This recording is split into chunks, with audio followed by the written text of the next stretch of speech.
नमस्कार, बहुत स्वागत है आप सभी का आपके साथ मैं अनुराग श्रीवास्तव। दोस्तों, आज एक बहुत खास मुद्दा जिस पर चर्चा करना बहुत ज़रूरी है।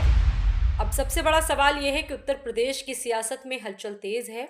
हलचल इसलिए भी तेज़ है क्योंकि बीजेपी के अंदर जो टकराव है उसकी चर्चा बहुत तेज़ी से चल रही है। अच्छा, इस टकराव की शुरुआत कहाँ से होती है? थोड़ा आपको वो भी बताना चाहेंगे। आप देख रहे होंगे पिछले कुछ दिनों से माघ मेले में स्वामी अविमुक्तेश्वरानंद जिसको लेकर लगातार विवाद जो है वो छाया हुआ है और दोनों पक्षों में चाहे प्रशासन हो या फिर अविमुक्तेश्वरानंद दोनों की तरफ से जो तनातनी है वो कायम होती जा रही है और टकराव इतना ज्यादा बढ़ चुका है कि अब इसको लेकर बड़े बड़े जो पॉलिटिकल स्टेटमेंट्स हैं वो सामने आ चुके हैं। सीएम योगी आदित्यनाथ और डिप्टी सीएम केशव प्रसाद मौर्य के कुछ बयानों को अगर हम देख लें तो इन बयानों को आमने सामने लाकर इन दोनों नेताओं ने खड़ा कर दिया है। एक तरफ मुख्यमंत्री योगी आदित्यनाथ ने कड़ा रुख अख्तियार करते हुए एक बयान दिया जिसमें वो बिना नाम लिए स्वामी अविमुक्तेश्वरानंद को लेकर कह रहे थे। तो दूसरी तरफ आपको ध्यान होगा कि कल ही एक स्टेटमेंट उत्तर प्रदेश के उप मुख्यमंत्री केशव प्रसाद मौर्य की तरफ भी आया है और दूसरी तरफ केशव प्रसाद मौर्य ने शंकराचार्य की सम्मान की बात कहकर एक अलग अलग लाइन कर ली है।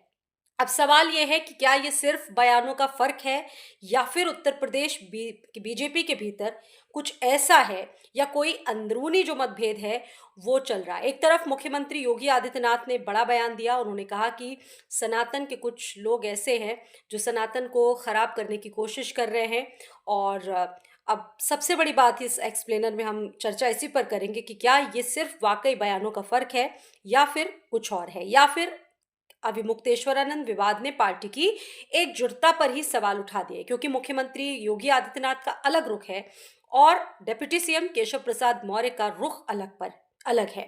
इसका सियासी असर कितना और कैसे बड़ा हो सकता है, इस पूरे मामले को समझेंगे बिना अफवाह और सिर्फ तथ्यों के साथ।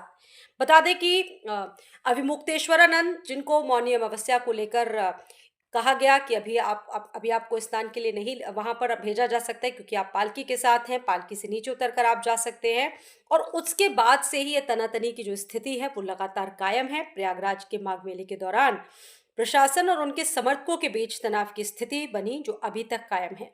इस मुद्दे पर जब सियासत गरमाई तो बीजेपी के भीतर दो अलग अलग जो स्वर हैं वो नजर आए। योगी आदित्यनाथ का रुख अलग नजर आया। सीएम योगी आदित्यनाथ ने अपने बयान में धर्म की आड़ में राजनीति करने वालों पर एक टिप्पणी की थी और ये बड़ी तल्ख टिप्पणी थी जिसमें उन्होंने सीधे नाम नहीं लिया लेकिन उनके बयानों में कालनेमी जैसे प्रतीकात्मक शब्दों का प्रयोग जरूर हुआ। इसे सरकार और प्रशासन के फैसलों के समर्थन के तौर पर देखा गया और केशव प्रसाद मौर्य का statement deputy CM Keshav Prasad Maurya ने एक अलग रुख अख्तियार किया क्योंकि सवाल यही से जन्मा कि मुख्यमंत्री योगी आदित्यनाथ ने कालनेमी जैसे प्रतीकात्मक शब्द यूज किए और डिप्टी सीएम का एक सरल और काफी नरम रुख नजर आया अविमुक्तेश्वरानंद को लेकर। चूंकि दोनों ही सरकार के बहुत बड़े ओहदे हैं, एक मुख्यमंत्री हैं तो दूसरे उप मुख्यमंत्री हैं, उन्होंने शंकराचार्य अविमुक्तेश्वरानंद को सम्मानित संत बताते हुए विवाद को संवाद से सुलझाने की कोशिश की। हम बात कर रहे हैं केशव प्रसाद मौर्य की। यहीं से एक संदेश गया कि पार्टी के भीतर इस मुद्दे पर क्या एक जैसी लाइन नहीं है क्योंकि मुख्यमंत्री अलग बयान दे रहे हैं, डिप्टी सीएम अलग बयान दे रहे हैं और यहीं से सबसे बड़ा सवाल उठा कि जब सरकार के दो शीर्ष नेता एक ही मुद्दे पर अलग अलग बयान देते हैं तो क्या ये सवाल उठना लाजमी नहीं है कि ये सिर्फ शब्दों का फर्क है या फिर अंदर कुछ और चल रहा है। क्या यूपी बीजेपी के अंदर रणनीतिक मतभेद चल रहे हैं क्योंकि इससे पहले भी कुछ ऐसी ही हवा उड़ी थी। हालांकि सब कुछ ठीक हो गया और अभी भी सब कुछ ठीक है लेकिन अगर हम इन दो अलग अलग स्टेटमेंट्स को देखें तो चीजें अलग हैं।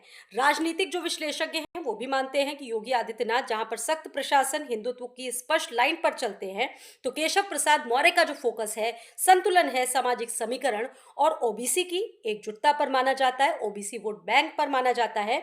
क्या इसे खुला टकराव कहा जाए? फिलहाल अभी तक दोनों नेताओं की तरफ से कोई ऐसी प्रतिक्रिया या कोई सीधा आरोप या प्रत्यारोप नजर नहीं आया है। बीजेपी भले ही इसको अंदरूनी मतभेद मानने से इनकार कर रही हो लेकिन दोनों का जो वक्तव्य है वो बिल्कुल अलग अलग है सिर्फ एक मुद्दे को लेकर। हालांकि बहुत सारी प्रतिक्रियाएं इसको लेकर आ रही हैं लेकिन बीजेपी इसको बिल्कुल भी मतभेद मानने से इनकार कर रही है। लेकिन इतना साफ है कि स्वामी अविमुक्तेश्वरानंद को लेकर बीजेपी के भीतर मतभेद की चर्चा को इस मुद्दे ने हवा जरूर दी है। वहीं अभी मुक्तेश्वरानंद को लेकर जो गतिरोध है वो कायम है, वो अटल है, वो शाश्वत है, वो पीछे हटने की कगार पर बिल्कुल नजर नहीं आ रहे। अब इसको लेकर आपकी क्या सोच है? क्या वाकई ये कोई मतभेद है या सिर्फ इसको ऐसे ही देखना चाहिए एक ही नजरिए से? इस पर जवाब जरूर दीजिएगा।